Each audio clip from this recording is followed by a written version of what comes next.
pessoal, aqui é a Ju do Nuvem Literária e esse é o primeiro diário de leitura do projeto Heart of Betrayal com Ju. Hoje é dia 13 de novembro, domingo, e essa semana eu consegui ler a meta da semana, que foram 130 e poucas páginas. Eu até demorei um pouquinho pra pegar no livro, não peguei na segunda-feira mesmo, mas todas as vezes que eu sentei pra ler, eu conseguia ler muito. Foi super legal poder voltar, eu já estava com saudade dessa história, então foi muito bom voltar pra esse universo, pra esses personagens, pra essa história. E eu tô aqui hoje pra gente conversar um pouquinho sobre esses capítulos, né, do capítulo 1 até o capítulo 17, porque a gente leu 136 páginas por aí, né, nessa primeira semana. A gente começou dia 7, segunda-feira, e paramos a leitura no começo do capítulo 18, então a gente tem aí 17 capítulos pra conversar a respeito, e eu já posso dizer pra vocês que tá sendo ótima a leitura, apesar de eu ter ouvido algumas pessoas comentarem de que esse comecinho era meio devagar, meio lento. Eu não achei tanto assim, eu gostei bastante das descrições de venda, apesar de poucas ainda, né, a gente vê que tem bastante diferença cultural, assim, entre Venda, Dalbrek e Morrigan, entre os três reinos, e a gente vai descobrindo isso junto com a Lia, porque o Kaden vai meio que guiando ela entre o mercado principal lá, da cidade principal, enfim, alguns monumentos que contam um pouco da história de Venda. A gente vai descobrindo um pouquinho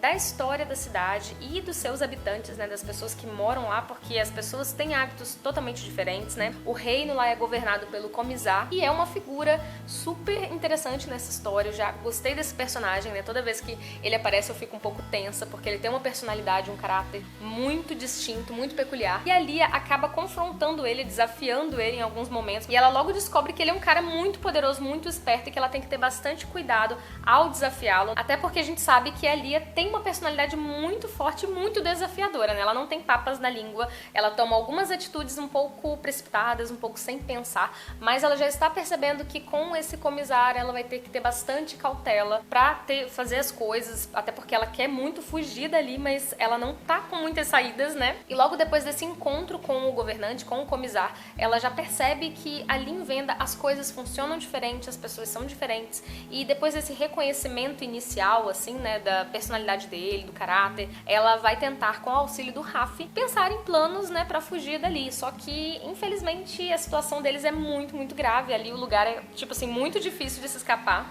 E meio que a única saída, o único plano, assim, né, que eles têm em mãos é, na verdade, confiar que os companheiros do Raf vão retornar pra salvá-los, né, pra resgatá-los dali. E enquanto isso, a gente tem pouca informação sobre a Pauline, que foi pra Cívica, né, Cívica, buscar auxílio, né, buscar, de repente, que o reino ou alguém vá resgatar a Lia.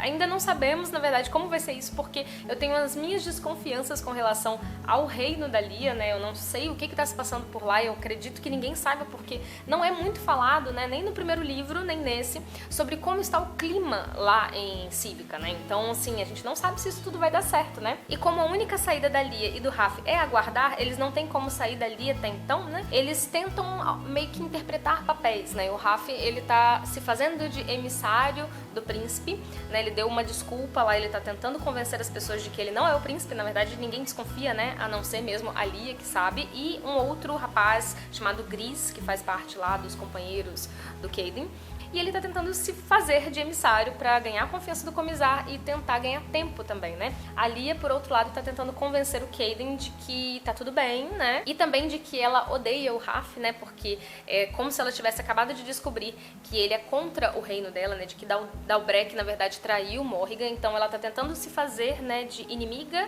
do Raf e tudo isso, e tentando se aproximar um pouco do Kaden, né? Tanto para o Kaden mesmo, pra tentar ganhá-lo como aliado, tanto para o Comissário e os outros também pensarem que ela cedeu às vontades deles e de Venda e que ela está, assim, seguindo as ordens deles, né? Uma coisa que eu achei super interessante até agora é a questão do Dom, que apesar de não aparecer muito, no primeiro livro não é retratada muito bem, assim, bem pincelada mesmo, e agora nesse segundo livro a gente já está percebendo que o Dom está aparecendo, né, o Dom da Lia. Ela já teve duas visões aqui que a gente não sabe ao certo como funcionam, como que é isso, por que disso tudo, né? Ela visualizou a Venda que é a mulher do primeiro governante do reino, né? É justamente por causa dela que o reino se chama Venda. Existem, assim, profecias, existe a canção de Venda, então tem muito mistério a respeito de tudo isso. Só do fato da Lia ter visualizado essa mulher, eu já fiquei chocada, assim, já fiquei super interessada em ver mais coisas a respeito disso, a respeito do Dom. E no último capítulo que a gente leu nessa primeira semana, que foi o capítulo 17, ela conta tudo isso pro Rafa, ela consegue escapar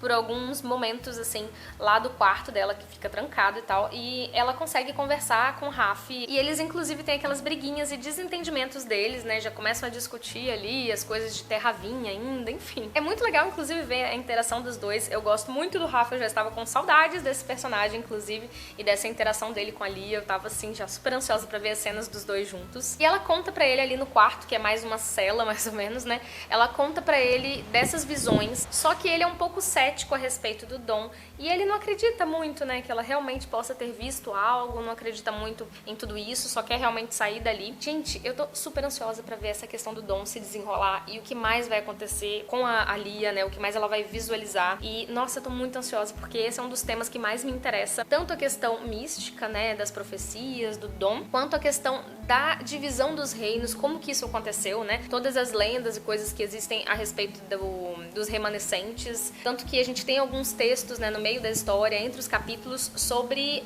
os testemunhos de Galdrel, que contam um pouco desses primeiros tempos e tal, e dos primeiros governantes e dos remanescentes. E, gente, essa é a parte, assim, mais interessante, e eu espero muito, muito que esse livro e o próximo abordem bastante esse tema, porque eu acho que é justamente um ponto muito forte na história, né, toda essa mitologia que a autora criou aqui para os reinos. Então, gente, super, super ansiosa pra saber o que vai acontecer. Até porque eu acho que a gente só vai conseguir fazer umas conexões aí pra entender algumas coisas depois que a gente souber mais informações dos reinos e desse passado místico, né, e misterioso, assim. E aproveitando agora, deixa eu ler pra vocês aqui a minha citação favorita até o momento. Na verdade, eu marquei aqui umas 3 ou 4 citações, mas eu acho que essa aqui é a minha favorita, então eu vou ler um pedacinho pra vocês. Ele deu um passo mais para perto de mim e, hesitante, aninhou meu rosto em suas mãos.